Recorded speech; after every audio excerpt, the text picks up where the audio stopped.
Welcome to the Child Development Department in Teacher Education. We have 3 different certificates: Administrator's Credential, Child Youth Services, and Instructional Teacher's Aide or Teacher Assistant, and then we also have an Associates of Applied Science in Child Development. It's really nice to have a school that will provide you hands-on activities too.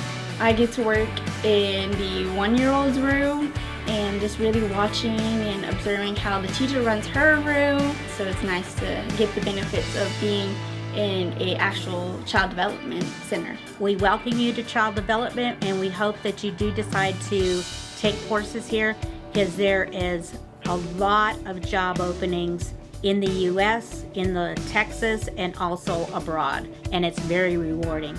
I always say it's a calling and a passion to work with young children, and not everybody can do it.